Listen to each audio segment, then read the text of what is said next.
Welcome, Pewter Report readers and listeners and viewers, to another edition of the Pewter Report podcast, energized by Celsius. I am John Ledyard from pewterreport.com. Along with me today, the one and only, the man who was at practice with me and saw every moment of brilliance from the subjects that we'll be discussing on this podcast today. Subject? What are you, a royal king? Are you decreeing that the Bucs defense looks spectacular today? It is. It is a royal decree that the Bucs defense looks spectacular today, and in particular, one Devin White. Matt Matera is with me to discuss today on the Pewter Report podcast. Before we get into Devin White, though, Matt, we've got to talk about our friends over at Celsius. Tropical vibe, and you've got peach mango? The peach mango green tea. Peach mango. Peach mango green tea, yeah. Tropical vibe I've got here. It's the sparkling starfruit pineapple edition.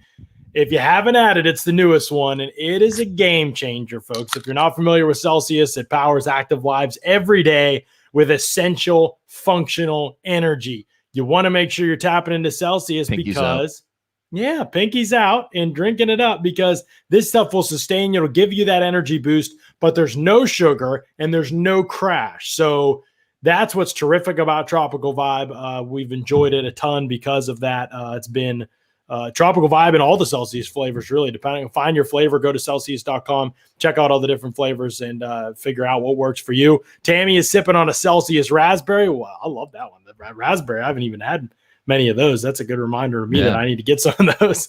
But yeah, no, there is plenty of flavors. It has become, a little bit of a phenomenon, the brilliance of Celsius and their energy drinks. So make sure you're checking it out. Too. Rocking the Celsius shirt, rocking it down at practice today. I love it. That's great stuff. All right, Matt. Today at practice, one Devin White was what we call balling out. And it's kind of launched us into the beginning of what we're going to talk about on today's show. Is we won't just talk about Devin White, obviously, but it's getting to that point where we've said, everything that about Devin White has all the traits and tools, not only to be good, but to be the best linebacker in the NFL. I don't think that's an exaggeration to say. I mean, he's a top 5 pick as a linebacker, all the traits, the physicality, the athleticism, the desire, the work ethic, the smarts, it's all there. It's just a matter of it coming together. Todd Bowles mentioned a couple things specifically that he needs to improve and work on. But yeah, it has been, it's definitely kind of been one of those brilliant performances for him to open training camp that makes you think, man, this guy might just figure it all out and be as dominant as he can be. And it's insane. He's only going into his 3rd year. Like, we're seeing it all happen right in front of our eyes. He just gets better every single season. It seems like he gets better every single practice. I mean, the one knock on him was his pass coverage. And we've seen him improve, at least in this training camp. We've seen him improve leaps and bounds because he's guarding all different players. Like, he'll be on Gronk for a couple of plays in a drill, and then he'll be guarding Leonard Fournette, and then it's Ronald Jones, and then he's on another tight end. So he's switching back and forth. It's not like he's specifying one specific type of player. He's a leader of this team. I mean, on the defensive side of the ball, there's a reason why when we did our picks, I believe it was almost 2 weeks ago now. Time does fly. When we were picking players that we were going to keep as a lock if we were going to do an expansion draft, I had Devin White number 1 because he's the linebacker of the future. He's the linebacker of right now with Levante David, but he's also the linebacker of the future. I think he's steps ahead than what anyone already thought Devin White would be, and we thought he was going to be a top caliber Pro Bowl player. He hasn't gotten to the Pro Bowl yet. I think that's going to be coming very, very soon. And, man, what he was doing out there today with the hits and everything like that, I mean, the hits were just the tip of the iceberg with what he was doing. But that was, as I put in our inside training camp story, that was the exclamation point of what Devin White did today. Right. Oh, it was. And I mean, it was flying around. It's the flying around and being everywhere, but also learning to play more under control. The processing was so clean. He made a tackle for loss early in the practice, on Leonard Fournette.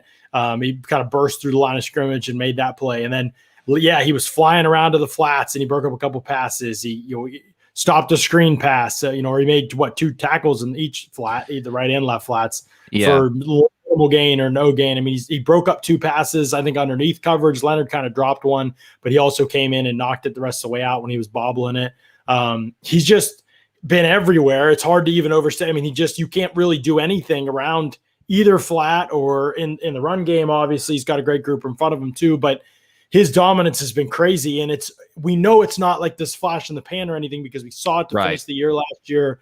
We know what kind of traits are behind it. It's not like he just lucked into a couple good practices.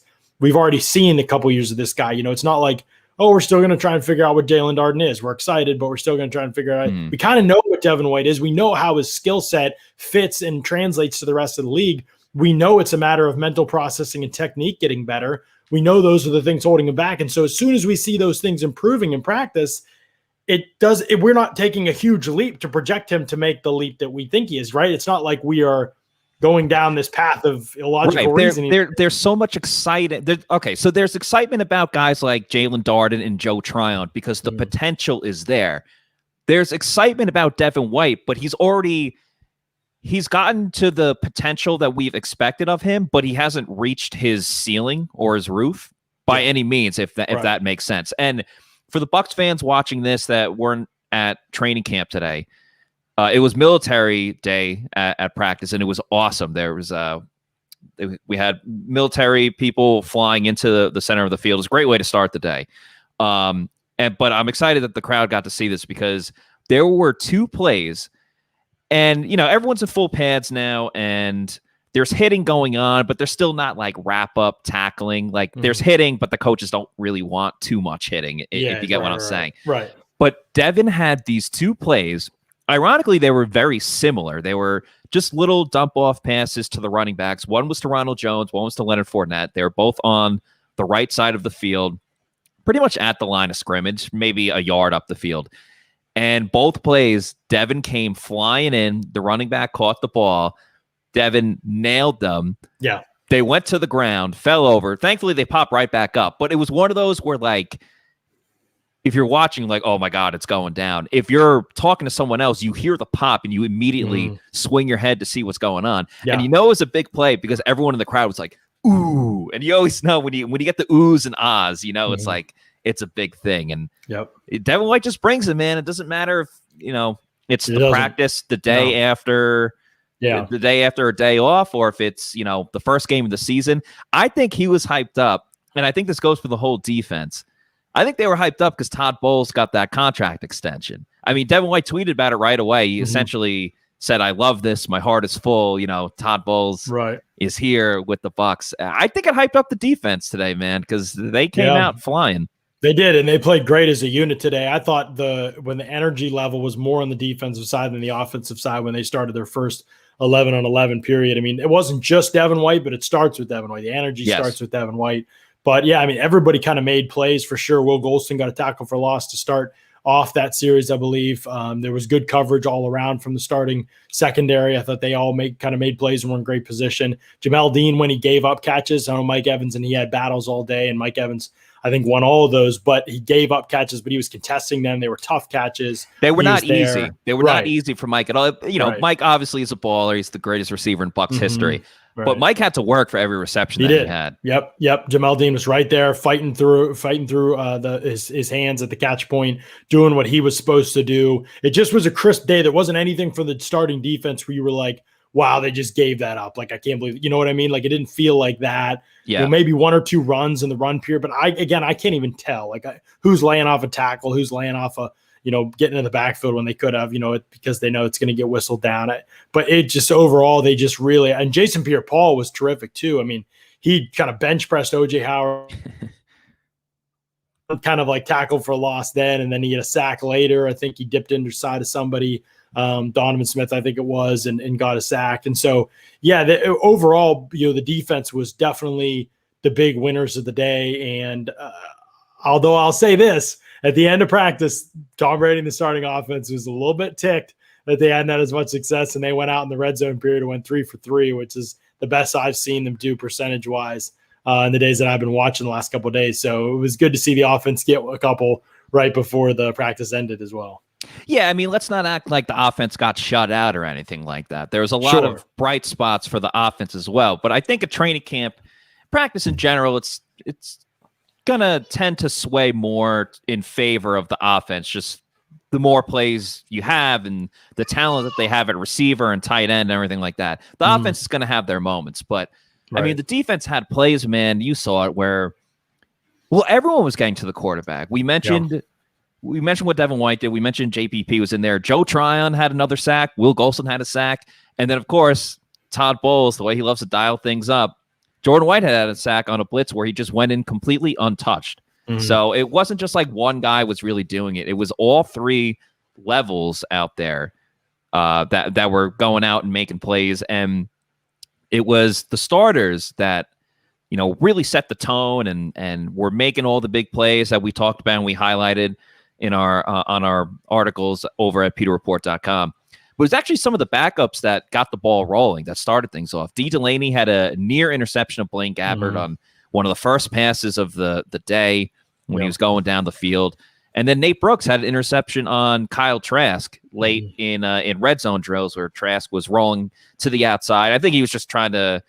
I'm not sure if it was like a fourth down situation or hey, like we got the score here. Yeah, it was just Kyle Trask doing too much. I think he was really uncomfortable today, man. He's done that a little bit, man, where he's just like instead of just throwing it, he's got to learn to just throw it away. He's just kind of like F it. I'm just going to throw it there. And he just looked. The last 2 days, he just does not look comfortable. Like as soon as the rush starts, he's happy feet and he's jittery. Yeah. And last 2 days, after he had a great practice Monday, like 10 reps probably, but he hit a couple great passes on Monday, no mistakes really.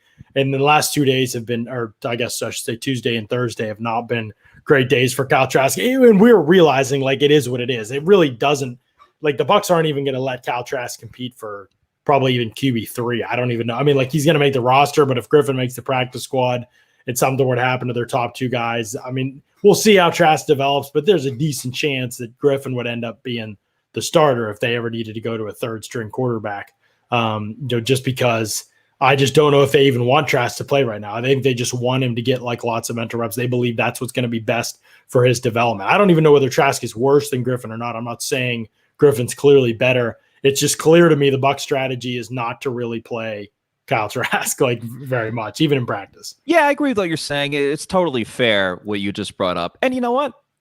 Like, there's no reason to panic or have concern. No. Like, this is a long-term investment with Kyle Trask. Especially at that position. Yeah, absolutely. It's not like he was a first-round pick and he's the go-to guy as a starter. I'm thinking like the Jets with Zach Wilson and everything going on. It's not that type of situation. So I've seen a lot with Trask, and we'll focus on the defense and everything. But just really quickly with Trask, I think it's a lot of, okay, he's taking a step forward, but then he takes another step back. And it's kind of just about stacking those step forwards to, take a foot into a mile into, whatever scenario you want to use in that type of situation.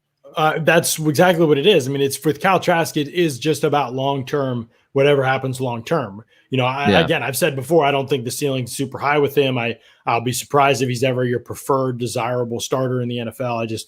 I don't see that kind of ceiling with him. And I didn't see with anybody after those top five guys in last year's class. So, I don't think that's going to happen, but it's nothing that's happened so far is indicative of that, of what I'm saying. It's just, I believe that that's just the reality of somebody with his position with his limitations. I think it just makes it difficult. Now, I think he can get better from where he is now for sure. I think that can definitely happen. And I think it will happen, but how much we'll see. Right now, I just know, hey, he looks uncomfortable. I don't like when you say one bad thing about somebody and then people extrapolate it to me and he's trash.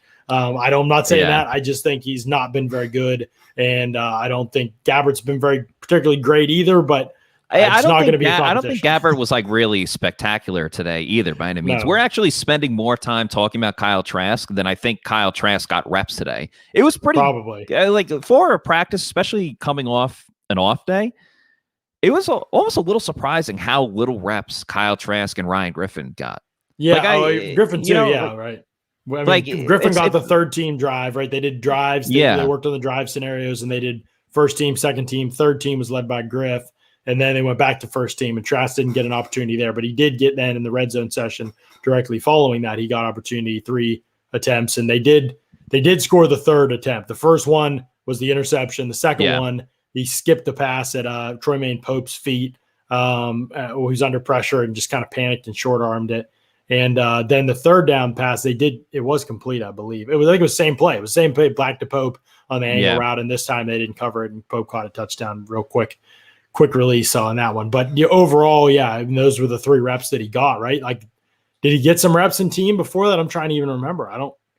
Not really, not in like 7-on-7s or anything right. like that. So there's probably a comfortability factor too, having played so little now. Yeah, I just thought it was so surprising in the sense that, we're still a month away till the regular season. We still have a whole nother week until the first preseason game. So like, why not get, and like, granted, he'll get reps in the preseason games along with Ryan Griffin, because we know Brady is hardly going to play, if at all. And I'm sure Gabbert isn't going to play a ton either. I just thought it was surprising. Like, all right, you want to prepare them for the preseason game. I understand it's coming up in a week, but like, why not give them the reps now? But obviously, Bruce Arians has a plan. He's not going into this blindly. But yeah, I mean, most of the day was really just Brady and Blaine Gabbert. Right, it really was. And so I think that could be, I mean, I don't know. As Kyle Trask I could see Brady's reps tailing off as they get closer, and maybe we'll see more Trask. And certainly in the preseason games, we'll see more. So we'll have some measuring sticks, and we'll be able to talk about it more at length. And I'm not saying, again, that this is anything to really be totally freaking out about or whatever, because his future, is really 2 years from now at best. So there's plenty of time with which to watch and judge him and see how much he grows. And good chance next year he's the number 2 guy. If he does develop, we'll see. I mean, Gabbert, they won't probably want to keep around too, so we'll see. But there's a long way to go with him. It just, from the backup guys, it's been what you'd expect from backup quarterbacks, I think. Gabbert has had some nice moments, and he's had plenty of egregious throws and poor accuracy. Will probably plague him. He doesn't look rattled or anything, which you appreciate about him, and that's probably why the Bucs will have him be the number 2 guy all year. But the accuracy issues haven't really gone away with Blaine Gabbert. And at this point, they're never going to. It's always going to be something to be concerned about. So I think Gabbert's like the perfect backup quarterback, because he's just very calm, cool, collected out there. Like you said, he doesn't get rattled. He could throw an interception and he'll just come back and then he'll keep slinging it, man. He'll keep doing his thing down the field. I think we saw a lot of like ups and downs with Blaine Gabbert. There's one play that really stuck out to me. It wasn't really more. Gabbert threw the pass, but that deep ball that he had to Antonio Brown all the way down the right side of the field. And I mean, you tweeted about it from the Peter Report account, and we've spoken about AB a lot recently. But when the guy keeps making big plays, you have to keep talking about him. I mean, Gabbert threw a ball. It wasn't like a bad ball, but it was a little underthrown where Brown was wide open, and then he had to like stop and kind of turn his body and make the catch. It looked like he stayed in bounds and everything. It was another day where Antonio Brown just kind of went wild out there. It really was. I mean, Antonio Brown has been – I know everybody's going to be partial to Evans and Godwin because they're Bucs lifers and everything, but it just is not going to be surprising if Antonio Brown is the best wide receiver on this team this year. I don't know if that means most productive or not. I don't know if he'll get enough reps to be able to show that one way or the other. But, I mean, I just challenge anybody. Get out here and watch him and tell me he's lost anything. I mean, I know I'm not trying to, like, toot my own horn, but I've watched him longer than anybody, especially up close at practices, because when I covered the Steelers, and I watched him rep after rep, practice after practice for years, really dominating everybody. And it looks like the same thing right now. I mean, there isn't a corner on this team that can even come close to AB. Like, they just can't. Nobody's been around him at all. Like, it's it's not like you've ever watched it. There hasn't been like 1 or 2 AB reps all camp where it's been like, oh man, like he wasn't able to separate, or oh man, that guy's a good challenge for him. Like, it just doesn't feel like it matters who he goes up against. It just, there's nobody really that can cover him. And it was like that for years in Pittsburgh. I'm just not sure that his skill set, we've never seen AB on the field where like it looked like he lost a step. There was the learning of the offense a little bit last year, and then his role in the offense, playing time, and that expanded, and then he got hurt again. And it was kind of like there was less of that. I still a little bit where how many targets can you get this guy realistically game to game? I just don't know what that's going to look like for anybody. That's like the big question mark to me. But the year before, just one game in New England, he goes off, then that's it. And the year before in Pittsburgh, all the years before, he's dominant. So we just have never really seen him fall off, and I just don't think he looks any different. I don't. I'd like to say, oh, he's older, and his production the last 2 years, for obviously not on-field reasons, has been what it's been. And so, he's probably fallen off. But I like to actually look at physically, talent-wise, is he actually different, or do we just want to say that because it's hard to wrap our minds around the fact that we could have peak AB with Evans and Godwin? I don't know if that's how we rationalize it. I would like to see a little bit more of him against the number one corners. I'm not trying to nitpick here, but I'd like to see a little bit more of whether one-on-ones, yes, corners and wideouts. Yes, they had it the other day. They had it the other day, and you had like Godwin against SMB. Like that's a fun matchup. Yeah. But then AB went up against like Antonio Hamilton. And no offense to Antonio Hamilton, he's having a standout training camp from his own perspective. But Jaden Mickens beat him down the field today. Yeah. That was great. It is what it is. Yeah. So like, I don't know.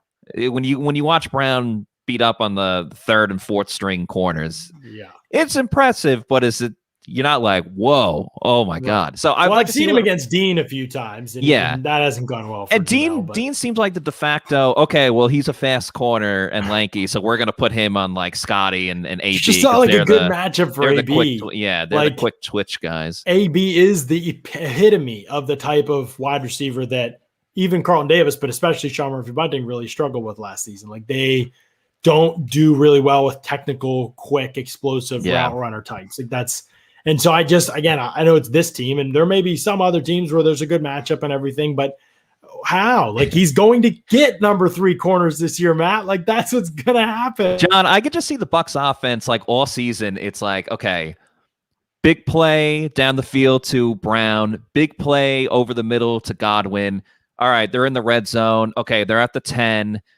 Okay, Mike Evans in the end zone, touchdown. And like every single receiver contributes on the play, and they just do that over and over and over and over again because you can't double team all of these guys. I mean, I've never seen a unit. I don't know what to say, Matt. Like, I don't know who is going to do well ever. Like, how do you know? Gronk has barely done anything in practice. I've been 3 now. The last 3. I mean, it's like he's not even there. They don't even use him. Like, and OJ Howard is barely above that. Like there's hardly anything. OJ Howard made a catch today on the sideline. You and I were standing next to each other, and we were like, "All right, OJ Howard, like he made a catch." I haven't seen too much of him. I will say it's like Chris Godwin too. Like he has like 2 targets, 2 catches the first practice I was at. And Godwin, I felt.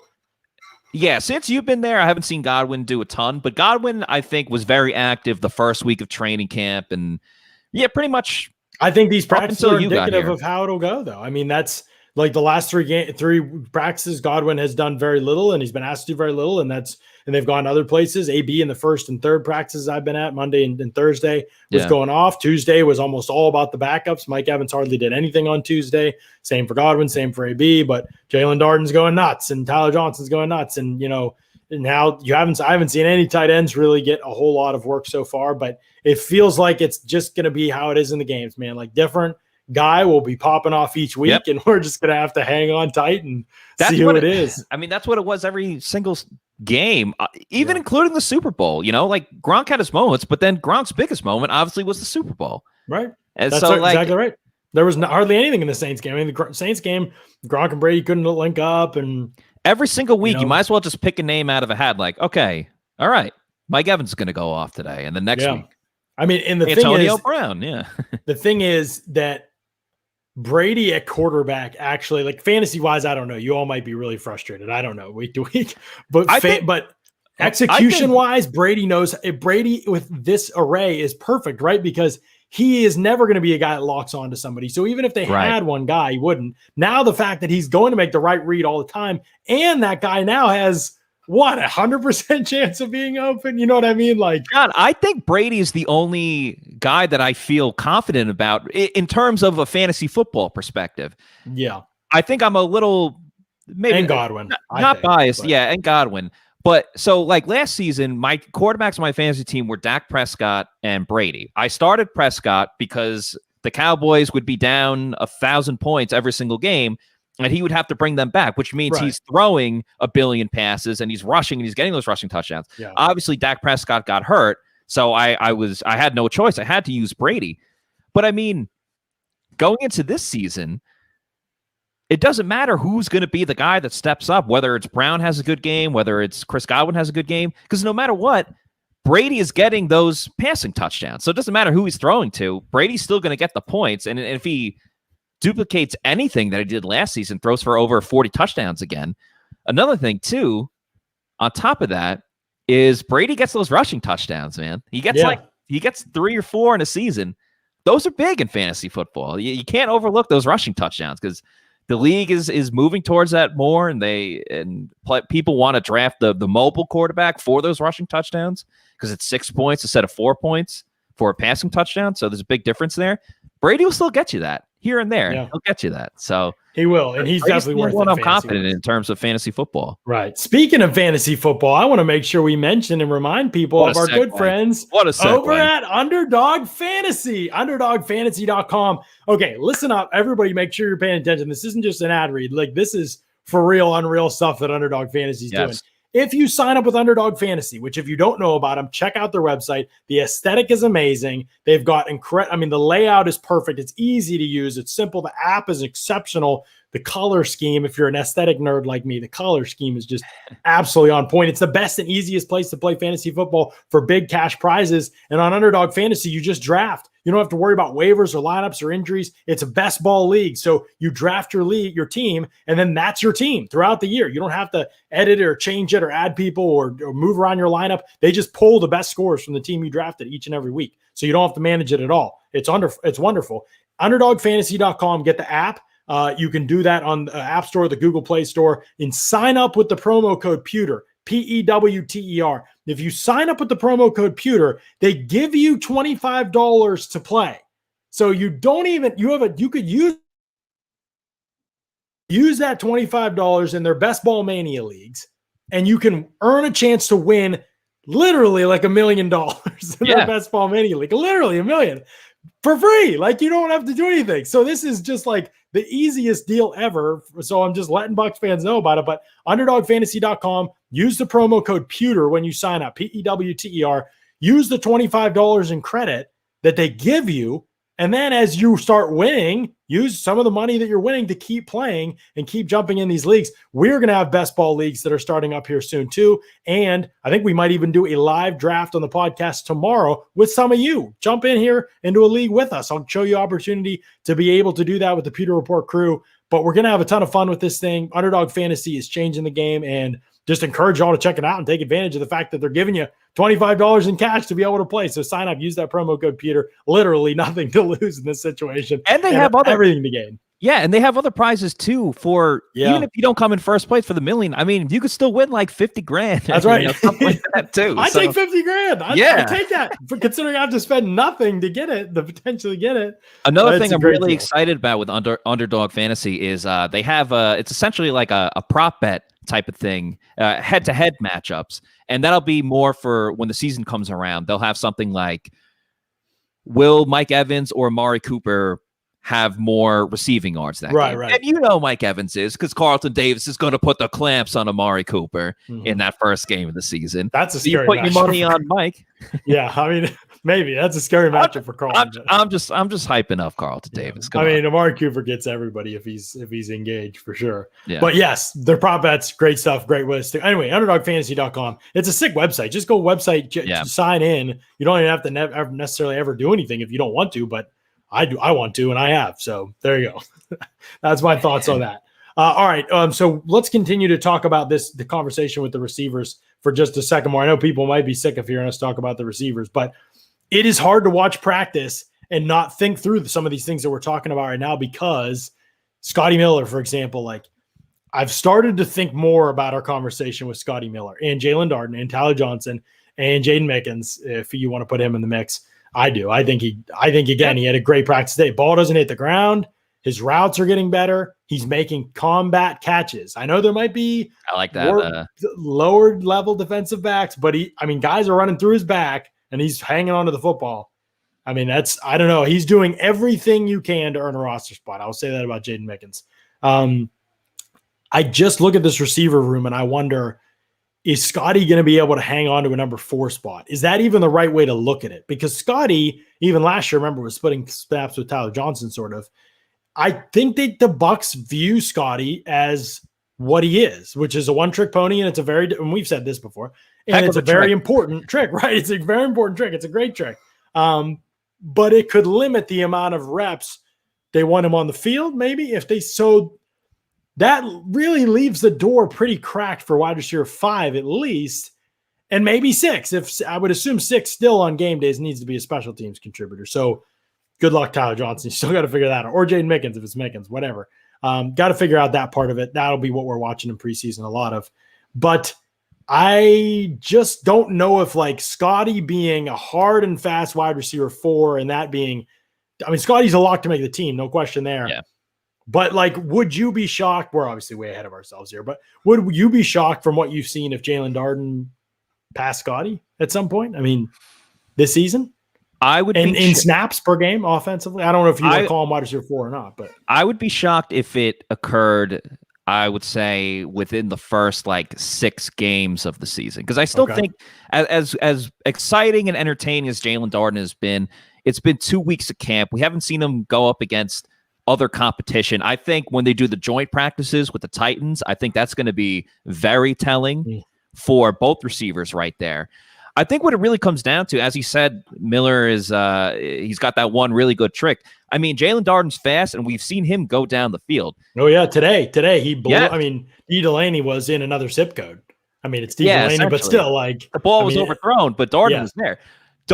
If Darden can get down the field, and he doesn't have to do it as well as Scotty Miller can, but if he can do it to an extent of how well Scotty can, yes, the Bucs coaching staff is going to be way more inclined to be like, okay, Darden can be our deep threat. He can go down the field because he poses that same threat that Scotty Miller does, but at the same time, Darden can stop, pivot, go over the middle, make the sideline catch, do all the other things that I think the coaching staff, and this is what Bruce Arians alluded to when I don't want to say called that, but when he spoke about Scotty Miller the other day, about making those grimy catches, those combat catches, as you just referred to, we are already seeing to an extent Jalen Darden do that, where we haven't really seen Scotty excel in that too much. Scotty made a very nice play today. It was another red zone drill. He did a stance over the middle. And it was in a tight window, and it got deflected at the line of scrimmage too. So it was something that Scotty really had to adjust to make the catch.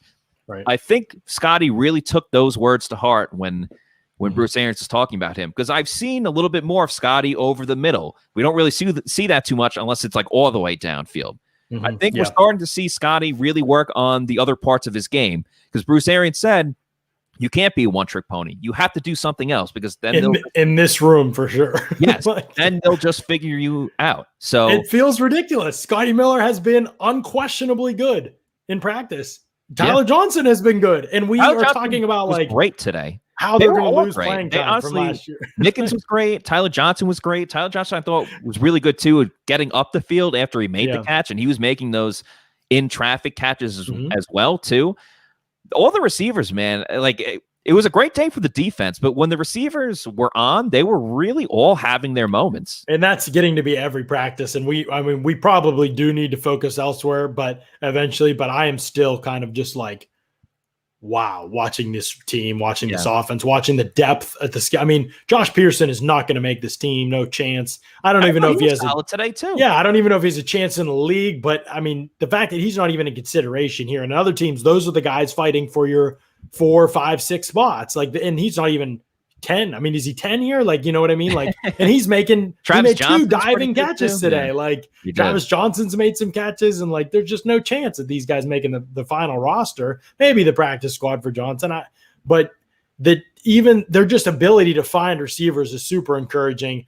It also brings me to like my heart versus my head in the re-signing of Chris Godwin saga, but that'll be a story for another time, because it's got plenty of time to talk about that. That's right. We'll talk about that down the road. We got to talk. See, we get legitimately geeked about our sponsors, because yes, we do. We become friends with them, and we really enjoy them, and we like them, and we have been so excited to start the campaign for Living Golf Life. I'll bring up their banner here, and let me just tell you, folks, if you are a golfer, yes, check out the stuff that they have. If you're a golfer and you understand this, it's a lifestyle, right? We love this about meeting with these guys, and we were talking to them about kind of their whole idea behind Living Golf Life. But livinggolflife.com, they just talk about golf like it's a lifestyle. And I'll let you talk about these guys because you're even more familiar with them than I am. But we had lunch with them. I'm seeing them wearing the hat right now. Which, by the way, come on, I mean, this hat is awesome. Like I love it, dude. It's a great logo. It's like my favorite hat now, honestly. It's so much fun. It's very comfortable. I've got my mug and my koozie up here. Yeah, I got the mug going with Celsius energy in it. Celsius. Look at that double branding. But just talk about these guys and what you've gotten to know. Yeah, absolutely. So Living Golf Life, like we said, they're a golf brand, but they're also a lifestyle brand. They're a brand for the everyday golfer. Okay, this company was started this year in 2021 by Jim Elseth and Mike Bush. Mm-hmm. They are former military officer and a first responder. And they're really passionate about the game of golf and like the life lessons that they learned about it. And they've said they're not that great at golf or anything. They just love going out and having some brewskis with the fellas. So exactly, that's the key. Okay, I love golfing. I'm not that good. I shoot in like the mid 90s and stuff like that. And professional golfers shoot 70 on a bad day. Shoot 70. But the best thing about golf, in all honesty, because you're going to have so many bad swings and everything like that, you just remember the couple of good ones. The best part about golf is just being in the outdoors. And everyone here, Bucs fans, you're in Florida, you can play golf all year round. It's all about being outside, being with your friends, your family, listening to tunes, having some drinks, having a good time. That's what Living Golf Life is. It embodies all of that, just having a good time with your friends. And they bring the logos and the merchandise with it. Again, it's not just a golf brand, it's a lifestyle brand. They got polos, they got hats, they got koozies, they got glasses, And it looks great. Their design is awesome. It's very they get the golf life and they also have an eye for the aesthetic. So it's easy on the eyes. Check it out. Get this glass. Yeah. You can enjoy it watching the Bucs, enjoy it watching preseason football tonight.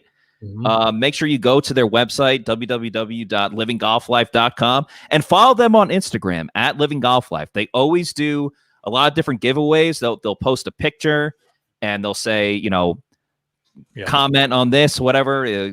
Come up with your own caption for whatever the picture is itself. But I'm telling you, these guys are so much fun. It's all about just having a good time. It's living golf life. It's a lifestyle. We know Pewter Report fans, there's a lot of golfers out there. The weekend hackers, as we like to call them. It's for everyone, man. You don't have to be Brooks Koepka or Justin Thomas. You just have to enjoy the game of golf. Make sure you check out all their merchandise.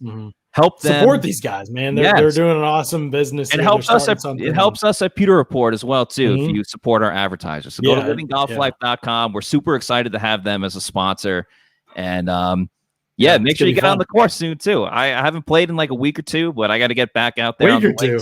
I haven't played in a couple of years, so somebody asked me, "Hey, are you golfing, John?" Because they saw my hat. I'm like, man, I saw. I don't even know what it would look like if I golfed right now. It might be rough, but I'm probably gonna get out there with these guys because or just start out at the driving, man. Start out the driving range, and then you can go to the course from there. There you go. That's right. All right, good point here from Emily. I think she says, I think Jay Darden in the preseason will show if he is worth moving up the ladder of this field of superstars we have. That is still the measuring stick. I don't want to get away from that. Matthew Sams asked if Johnson's gotten in better shape yet. Was he in bad? I don't remember. Oh, he's talking about Tyler Johnson. I think he's talking about Tyler Johnson. He spelled it like Travis Johnson. Yeah, that's true. Good way to throw us off there, Sams. You're just covering your Johnsons there. But no, I think that for real with Tyler Johnson, it's going to be, I think it looked like he's in fine shape at practice. Obviously, if you have to play a whole game, that's going to be different though. And right now he's not projected, if everybody's healthy, to ever have to do that. So I'm not like super worried about Tyler Johnson's conditioning this year. Next year, if Chris Godwin and AB aren't back, maybe that's a different story. But I'll say this. I think that Tyler Johnson has had several good days of camp in a row, and he's stringing them together. And as Emily mentions here, preseason will be the real indicator for he and for Darden. They are a little bit different in the roles that they play. Arians has kind of always had his receivers in a little bit of different roles. So we'll see how that impacts things moving forward. But both of those guys, they should get tons of run in the preseason, and we'll find out a lot more about A, who's better, but B, what kind of conditioning Tyler Johnson's in as well. Bruce Arians wasn't happy with the body shape that he's come into, or into this training camp. But I mean, you could say one thing about the person's conditioning and everything like that. he always He's a baller. Produces on the field, man. I mean, you not can't. Everybody's the same, right? Not everybody's the same. And you and I were talking about this out of practice. Jaden Mickens' disposition and the way that he carries himself in practice is probably never going to be Tyler Johnson's disposition. They are not the same person. But when push comes to shove and it's crunch time, we've seen Tyler Johnson deliver already. If it was a rookie in a limited sample size, and in practices, he balls out. He plays well. You know, when you're doing the drills on air, I mean, Jaden Mickens, Jalen Darden, they look awesome. And Tyler Johnson, it's like, and that's, I think, why he fell in the draft. I think people watched him work out and they watched him and they talked to coaches and they're like, I don't know if this guy's like, but then when you get in the 11-on-11s and the team sessions, dude shows up. He makes plays. He catches the football. He makes plays in tough areas of the field. He blocks. He's a high effort guy in those scenarios. Not everybody practices the same. It's very important to understand that as a coach. It doesn't mean guys are lazy or slouches, and there may be some of that with Tyler Johnson. I don't know. It certainly is no indicator of that watching him in games or when they actually go live in the practice periods. But yeah, some guys just respond differently to different challenges, different situations, and not everybody's wired the same. And it's something they're going to have to keep in mind with Tyler Johnson because he's got like a disposition that's not – Jaden Mickens is – 100% energy, 100% effort all the time. Like that too. All the time, right? We spoke about that with Jenna Lane earlier, how Nacho is just like Jaden Mickens is the offensive version of Nacho, right? Like they're the essentially. That's how they are. Not everybody's like that, and that's okay, you know. And obviously, it's easy to say with guys like Mike Evans, and especially Chris Godwin, who's a quieter disposition because he's like an all-around baller, obviously, right away. But I think with Tyler Johnson, it's just going to require some patience. But I think that's why it's so exciting to see Tyler Johnson in the preseason because we could be looking into the future. Like Tyler Johnson with the big three not playing in most of the preseason games, and who knows what they'll do with Scotty Miller. Tyler Johnson right then and there becomes the number one, the number two receiver. We could be looking to the future in a season from now. And I know we're not going to talk about Chris Godwin contract stuff, but if Godwin's not there, that bumps Tyler Johnson all the way up. Like we haven't really seen him play and like you said, you know, everyone reacts to things differently. We've never seen Tyler Johnson at the NFL level play as the top guy. We just haven't. And unfortunately for him, that's not going to be the case for him for as long as Mike Evans and Chris Godwin are here. And we'll see what happens with Antonio Brown as well. So this is his big audition for, all right, if he's not going to do special teams type of stuff, which that still remains to be seen. We haven't really seen him out there too much when Bucs have been doing certain special teams drills. This is the biggest audition he'll have for, hey, we could trust him in a year or two from now that, okay, he'll be our number two guy and he'll show up on game days. And we know he can perform big at Raymond James Stadium with the Outback Bowl. I think it's him and Keyshawn Vaughn on offense. As far as players from last season that didn't have a preseason, I think they're the two that I'm most excited about to actually see get some competition when being the number one guy at the position. Yeah, I mean, I think that we got some good questions here, so I want to make sure we get to those actually. But Pyro says, never catch you guys live. Sweet. I'm glad you caught us live. Pyro, it is fun to be out here. Always want to make sure I get the comments up for people who are first-time viewers of us live. If you haven't checked out Pewter Report, go to Pewter Report TV, download or subscribe to the Pewter Report podcast so you don't miss any of our live shows or rewatch them on YouTube, whatever works for you. We know everybody's schedule is different. We're totally cool with that. Just support us, subscribe, spread the word about it. That's the best thing that you all can do for us is spread the word, tell people. Bucs season is around the corner. We got the first preseason game in 9 or 10 days. Yeah. It's the 14th. Yeah. And so now the time is now. If you know Bucs fans and you know people are getting interested in, tell them about the Pewter Report podcast, send them the link, help us promote the pod as much as we can. We really appreciate that, obviously. There's some good questions here I want to make sure we get a chance to answer. Pat Riley says, is this the most confident you have ever felt about a Bucs team in the preseason? I'll let you answer this because you've seen more Bucs teams in the preseason than I have, even though neither of us are from this area. I know what Scott's answer will be. I'll tell people Scott's answer. And then after you and I go, maybe Pat Riley can tell us about whether it's the most confident he's felt about the Miami Heat going into a team season or not. Sorry, that's the second time Pat Riley's gone in here and made a comment. And I've made a joke both times that is real dad joke. So go ahead. You tell them about whether you think it's the best Bucs team. Yeah. So for me, I mean, and I haven't really been covering the Bucs for crazy long since I've been a part of Pewter Report. So I think it's a no doubter that, yes, this is the most confident that I've been. This is a hard question. Yeah, it's really not, because when I started covering, the question was, oh, is Jameis the quarterback of the future? Are they going to give him the 5th-year contract? Then it became, all right, they got Tom Brady. He's the greatest quarterback of all time. But how's he going to work in Bruce Arians' offense? How's he going to click with these guys when they don't really have an off season because of COVID? Now it's like, all right, well, all that got answered. And who's he got to work with now? Oh, literally everyone, all the same players. And now you got Antonio Brown for a full now 17-game season. So you only improved in that area. Oh, what was the one issue on offense? The running backs, not the greatest pass catchers. Okay, we'll get Giovanni Bernard, who that's his specialty. Yeah. So and then the same thing on the defense. We brought everyone back. We got the number 1 run stopping defense. You got 2 insane pass rushers with JPP and Shaq Barrett. Oh, and we just drafted Joe Tryon, who looks great out there already. Mm-hmm. How could you not be confident in this team? What is there to worry about? Right. I mean, that's exactly right. And it brings us to our next question from Dylan. What position is our weakness, biggest worry as of right now? We'll touch on this a little bit, and then I want to jump into one-on-ones to close out the podcast because, yes, there were O-line, D-line one-on-ones today, and I need to tell you all about them because there were some big takeaways. But first, to answer Dylan's question, the biggest – I wouldn't even call it a worry. The biggest question mark right now is the secondary. And it was the secondary going into last year, and they won the Super Bowl. And it's still the secondary. Every single dude that plays, other than Cockrell, I guess, but the top 6 are all on rookie contracts.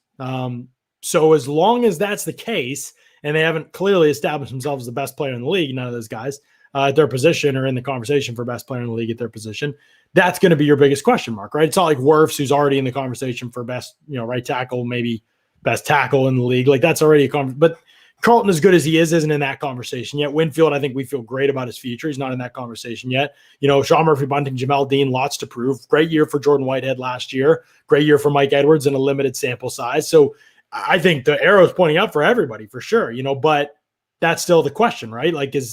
If they get another year like last year from Dean and SMB, will the stars align in time for those guys to suddenly magically catch fire and SMB get 3 picks after barely touching the ball all year in the playoffs? And, I don't know whether that happens again. So to me, that's clearly the biggest question mark. I don't know if I'd even call it a weakness or a worry. I think it's a very good secondary and very promising secondary, and guys should continue to improve for sure. But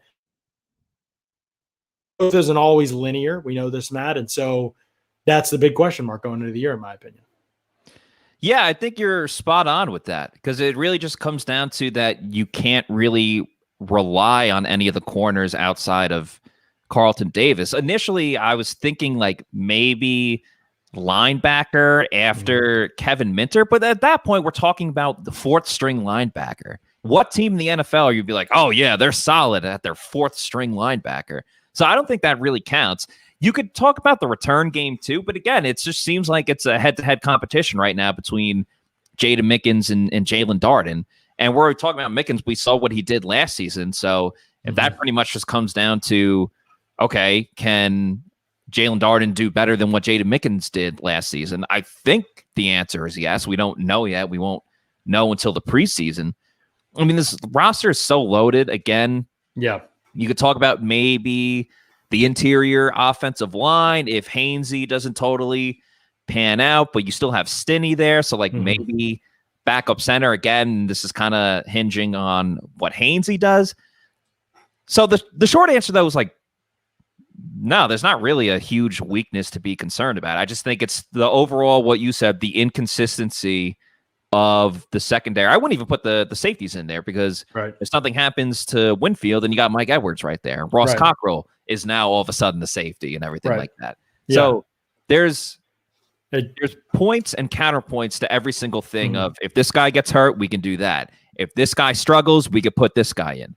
There's not really there's no weaknesses. Sure. And obviously you can always say injuries, because eventually that could always get you. But yeah, the Bucs are even deeper than they were a year ago, and more talented up top than they were a year ago, and better chemistry. So, I mean, yeah, on paper, it's great. And we'll probably talk about this for the next month. And I'll just keep is it a blast for us to watch? Every time we go out on the practice field, it's awesome. I don't know who wouldn't want to be at a Bucs practice right now. There's stars everywhere. There's future Hall of Famers everywhere. There's amazing football players everywhere. It's half these dudes are at the peak of their profession. Like, I mean, it's a blast. Like, it's a blessing and for John, Bucs fans. There's no complacency or anything like that. Right. There's none of that. It's all high level competition, both sides of the ball, really giving it their all. I mean, and I told you this before practice, Matt. I said, I've been around really talented teams. I've covered really talented teams. The Steelers team that lost to Jacksonville in the playoffs, in my opinion, was probably the best team in the league that year. Remember, they had only game they'd lost in the regular season over the last 12 weeks was that Patriots game where Jesse James actually scored. And anyway, won't get into it, but they were playing that kind of football. And they obviously had, Lev Bell at his peak and Brown, and Juju and Ben, and they were just loaded completely. But one of the best offensive lines in the league. I mean, it was an unbelievable team. But that team did not have the leadership at the player level, especially, or at the coach level, because Todd Haley was still there and he was a lot of great things, but he was not a great leader. They did not have the leadership and the maturity at multiple levels to be able to reach their peak on a consistent basis as a team. The Bucs definitely have that maturity. Do they have the schematic, evolution? We'll see. That's one of the questions I probably have going into the year a little bit, although the end of last year was very encouraging to me. Yeah. But that is that's a big difference that I see. If I'm saying, oh, that team is really talented, but I just think this Bucs team has that special disposition off the field as well. I get the vibes from this team, even though they won the Super Bowl and, it was a historic one. The Chiefs didn't score a touchdown. The Bucs won the Super Bowl at their home stadium. I still feel like with this team, I get the vibe that they still feel like they have something to prove, whether it's because they only had one Pro Bowl player or because, as we heard from Antoine Winfield Jr. and pretty much anyone that speaks in the secondary, they still don't feel like the secondary has gotten the respect that they deserve. Yeah, for sure. They all just feel like they still have something to prove. Brady wants number 8, and Chris Godwin wants to show that last season the injuries that wasn't a thing. Ronald Jones wants to get to 1,000 rushing yards because he came so close last year. I mean, like all over the place. There's just something for each player to prove individually, and then of course together as a team. Right, for sure. Hey, don't forget about one of our best and biggest sponsors, though, Briar Greaves. You don't stay in business for over 30 years if you aren't doing something right. Briar Greaves does a lot of things right, but none more than giving exceptional personal service to their insurance customers. We all need insurance, whether it's life, homeowners, auto, or even commercial insurance. Briar and Sam Greaves and their staff are the best in the area and big Bucs fans. It'll take you 10 minutes or less, to be honest, to get a quote or compare your current policy. And that 10 minutes doesn't cost you anything and could save you hundreds of dollars. You're getting a vibe here. Like when Pewter Report has a sponsor, it's just like there's nothing to lose and have a lot to gain in these situations. So again, just give them a call, see if your policy, if you could save hundreds of dollars. Maybe not. They'll tell you, they'll be honest with you if that's the case. But if they can, great. Then you save money just by giving a quick phone call. Here's the number, 813-876-4166. Find out how much money you can put back in your pocket and spend on other things. Sounds great. Like maybe Underdog Fantasy is what you spend it on.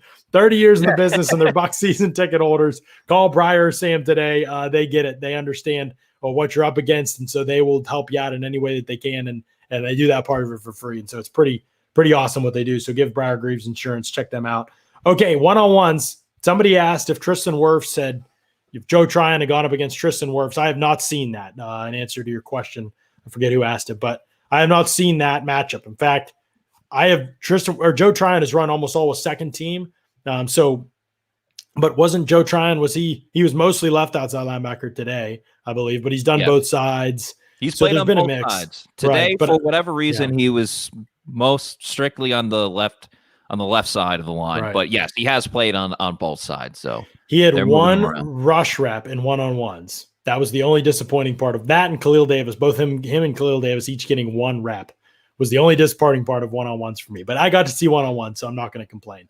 But Tryon, rocked Brad Seaton, rocked him with a punch, and then kind of just slipped right by him for a sack. So not a very complex move, but a pretty dominant move. Got me up out of my seat a little bit. It was pretty cool. Khalil Davis powered through somebody. I don't remember now. But, I mean, the guy that's really standing out, Nick Leverett's having a great camp. We've heard a couple people, I think Alex Kappa and Ryan Jensen have both mentioned how much he's improved. Jensen said he was a big Nick fan last year. He's a big fan of Leverett last year, and now he's gotten even better. His frame looks great. I mean, he really looks big, strong dude, and he did well. I mean, he stood up Shaq Barrett on a rep. It was pretty impressive. Something. And then he just completely ate Anthony Nelson alive, who I know everybody did that to Nelson. He can't win one-on-ones against anybody in pass rush. I mean, he just isn't a pass rusher. It just is what it is. So yeah, I think that he is one of those guys that, to me, like right now, if we're guessing, that 9th O-line spot to me like seems like it's Leverett, which we didn't expect that. We thought it'd be like Molson or Hutcherson, and Molson has been, I don't even know where he's at. I know. I haven't. He's completely, and I feel like it's been live. Like, oh, if you haven't noticed him, like that's kind of a good thing. But in this case, it's not a good thing because all the other we haven't noticed him because he ain't getting reps. And we saw it with Leverett too. We were actually looking it up after practice too, that at Rice, he played tackle one season. He also played guard. So he's got that versatility right there that the coaching staff loves, that he could play both positions, which obviously when you're trying to make the team as the last lineman, that's going to go a long way. I am not going to go crazy because it's one practice and it's just whatever. But Josh Wells had a heck of a day, man. And he's having a good camp. Josh Wells is having a good camp. I have no idea what it'll mean if he gets into a game. Tackle's a tricky position to figure out. It looks totally different in game than practice to me. But he was great in one-on-ones today. I mean, took care of Jason Pierre-Paul. Donovan Smith lost 2 reps for him to Pierre-Paul, and Josh Wells took him out. And everybody went up against Josh Wells. Did great. He really was impressive today. I thought, what he did get beat once late. Somebody got him to lean. It was a right tackle, though. I know he's not as comfortable there. And somebody got him to lean a little bit, and I can't remember who it was right now, but somebody got him to lean a little bit, and they Josh Wells has played well, and he's played well in the team sessions. That's encouraging. I mean, again, I'm not going to blow smoke. The guy that I thought would play well was Sedarius Hutcherson. He has played well in some phases. I think they will want to keep him on the practice squad. His pass protection just isn't good enough right now for me to say this guy should win your 9th spot if there's a better option and a more versatile option too in Leverett. Hutcherson, his best thing is that he has this unreal punch. I mean, he punched who's the 70 Sam Renner, and Sam Renner just off his feet onto the ground. Like, he's the only lineman that sets somebody down with their punch. He's as strong as anybody on the team, I would say. I mean, just unbelievable how much power he packs. But he will lose late in reps. A couple times it happened. He lost late in a rep to Will Golston or somebody, and it was kind of like he had a great initial set, and then they kind of pushed by him because he got top heavy and he started leaning too much. It's just not clean enough, I think, to like trust him right now if there's a better option. But man, he is big and strong, and I would love to work with him if I were the Bucs coaches, especially knowing that he's a high character guy that'll get after it. I really think they're going to try and keep him around as much as they can to keep developing him. But at one point he lost a rep late to Golston, and it was kind of like he stood him up with a great punch, and all the O-linemen were like, oh, and then Golston kind of like twisted that big long body and like flipped by him late in the rep, and Nacho just lost his mind. Nacho's just like, he thought that was over. It wasn't over. Like, he's just losing it, like running around the group. And so it was great energy. The whole session was great energy. There were lots of talented performances and moments on both sides of it, for sure. To me, Leverett has been the guy that stood out the most, but there were moments for other guys too. I mean, again, Brad Seaton hasn't been as impressive in the practices I've watched as Leverett has been. So maybe that's more of a battle than we're kind of billing it as. But I mean, that's your spot, right? You've got your Hainsey was out today, but you've got your Stinney and your Josh Wells as your 6th, 7th guys. And then you've got Hainsey as the 8th guy. And then you really have Seaton, Leverett. Those guys are battling for it. And I really think right now Leverett's probably going to win it. And that's probably a surprise based on where we were at the beginning of training camp. It was definitely a surprise. I don't think he, by any means, was the leader in the clubhouse, to go back to a golf reference there for you. The thing you said, though, about Nacho going crazy. You're such a nerd, dude. No, I'm saying I just made a terrible joke about Pat Riley, and you're following it up with golf jokes. We're like out here nerd life, dad life. You're not even a dad yet. I wouldn't classify myself as a nerd. Nerd jokes. I like to watch sports and stuff like that. Golf and make jokes. Sports. Yeah. Anyway, exactly. Go ahead. Sorry, I interrupted you. Well, no, I was just going to say, I think that's another thing I love about this team is that all these players get just as hyped when their teammate makes a play than when they make the play themselves. I mean, there's been countless times in training camp so far where you just see the sideline going crazy. I mean, you were talking about the other day where you said Mike Edwards ran like halfway across the field because I don't remember the play specifically. Or maybe it's Mike Evans. Jaden Mickens scored and Mike Evans just lost his mind. And I mean, you talk about team chemistry and things like that. I don't know. I just love seeing guys, teammates, everyone just genuinely happy for someone else's success out there. Whether you're the number one guy or the last guy on the roster, this team, they just go all out for each other. And I mean, it speaks to why they won the Super Bowl. Yeah, no, it's a great atmosphere. It's been a great atmosphere. It starts with the coaches. It trickles on down. I know probably feels like we're just saying positive stuff. I'll throw in a couple negative things just so I can come back to them on the next show. Just real quick at the end here. I mean, we can obviously talk about guys like Nate Brooks struggling and Dee Delaney's and those types of players. You know, has there been anybody maybe for you that stood out that in a negative way that hasn't really impressed or popped much so far to you? I'll just say I don't think Shaq Barrett has been great, and I don't think he's been dominant in any way. I haven't noticed him at all. I've noticed a few times where there's not been much to say positive. Like he's not winning one-on-one. I'm not freaking out. I'm not trying to. Yeah. I'm just trying to remain fair and unbiased. I've said basically everybody on the team is having a great camp. I think Shaq's getting after it. Absolutely. Maybe he needs to shed that hoodie when they're practicing. So it's a little more, but no, I just don't think I wouldn't say it's been a great camp for Shaq Barrett so far. Yeah. Shaq had a sack the other day. It's kind of funny to say when, you're not trying to rhyme it, but you do anyway. And that kind of rhymed right there. But you're going off the rails. Yeah. I mean, the guy that really struggled today and overall, I wouldn't say has had a bad training camp, just hasn't stood out a ton, would be Presidential Lenny. He struggled today. He had some drops. There's a handoff to him in the red zone that he fumbled. Overall in the passing game, like he's making receptions. He'll make 3 catches and then drop the 4th. I just think if everyone wants to talk about the running back competition between Rojo and Lenny, Giovanni Bernard's winning it. Yeah. Yeah. I think Rojo's had a couple more of those breakaway runs and things like that. Yeah. Now, granted, maybe that's saying something of, just better timing with the offensive line. That's maybe not necessarily a Leonard Fournette thing.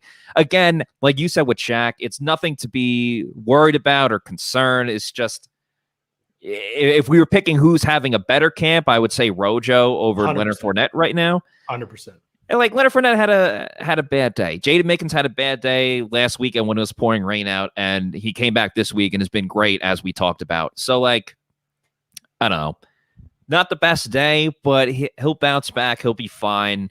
He's been getting the first reps. He'll be fine, but it is what it is with Leonard. And the more he touches the ball, the worse. On this team, the worse your team probably is. It's the antithesis of what happened in Jacksonville with him, where he was everything for that offense because they were that destitute. Like they were just miserable as a unit. And he should be nothing in this. I mean, I'm not trying to be super critical of him. I'm just saying, like, Ronald Jones is clearly having the better camp right now. I don't think that we can judge a ton off of training camp for running backs. Said that before, and I'll agree with that. But I know Ronald Jones is a better runner. And right now they're barely letting Ronald Jones touch the ball in the passing game. But Giovanni Bernard today, I mean, he got a pitch on a 4th and short situation in team scenario, and Bernard sticks his foot in the ground and finds the gap and just dives through it for the first down. Leonard does not move that quickly. Like he could not make that play. Like it's just not. He is just the worst running back of the group. I know that they feel like Ronald Jones is a roller coaster ride, but I think I said to Jenna today, while I watched practice, like really, or maybe it was to you, but only on this like team with Rojo would Leonard be considered like the more stable option. I don't think that he is, and I think the upside with Rojo is just greater. And I know I love the playoff Lombardi Lenny thing too, but training camp Lenny has not been great, and neither was most of the time. I think it kind of goes back a little bit to what we we're talking about with Tyler Johnson, and obviously Leonard Fournette has way more leeway and stature in this league than Tyler Johnson. I think it comes down to everyone kind of goes at their own pace and how they attack practice and stuff like that. And I have no concerns about when it's game day, when it's September 9th, that Presidential Lenny will be ready to go. But, it's just I have plenty of concerns, Matt. That's fine. That's fine. I have my concerns. If we all disagreed all the time, that wouldn't be fun. It wouldn't be fun at all. I'm glad that you're in Lenny's corner because when he drops a game-winning pass, I'm just kidding. Okay, I'll come back. He scores a touchdown in every single playoff game, buddy. There we go. There it is. We got to end this thing. I'm having too much Celsius, man. Virtual, Celsius in your living golf life mug or cup has changed you for sure. Like, look at that. That's changing, Matt. That's right. For the better. You've chugged half that in the amount of time, last few minutes on the air. Dude, it's been an hour. We do the show for an hour. I know, but you poured that in about halfway through. So no. Well, I was drinking from the can. Okay. I drank some from the can, and then I poured into the glass. Great point. It's tough to see it without a liquid in it. Great point. What now is that? That's orange, and what flavor is that again? That was peach. That was the peach green tea. Peach mango green. Wow. Peach mango green tea. I always drink them in the can, so I have no idea what color any of them are. I always drink them in the can too. So. I'm gonna try pouring them in glasses now. Yeah, man. Put it in your living golf life. It's gonna be the new thing. Glass. Everybody get your glasses out. Yeah. Get a living golf life glass and pour your Celsius in it and listen to the Pewter Report podcast. By the way, tomorrow, reminder, 8 p.m. Eastern. So we got a special nighttime edition of the Pewter Report pod. We'll talk some Bucs. We'll talk about Friday's practice. Practice reports up already for today, by the way, on pewterreport.com, along with a bunch of stories. So check all those out. Details about practice we didn't talk about on this pod are in that report. So check that out. Tomorrow, JC and I will be out at practice. So make sure you check all that out, and we'll have content up on the site afterward, and then we'll have the pod at night, 8 p.m. Eastern. It's going to be a blast. I can't wait for it. We're going to talk some Underdog fantasy. We're going to talk about Bucs players and how they figure into the fantasy picture. It's going to be great. So make sure you're tuned into that podcast, and then we'll have a whole series of great shows leading up to the first preseason game of the year next week. Can't even wait. It's going to be awesome. Until then, thanks so much for listening to another edition of the Pewter Report podcast. Out. Subscribe to our YouTube channel. Follow us on Instagram. Trivia coming up. Thursday trivia on our Instagram. Look at it. Out.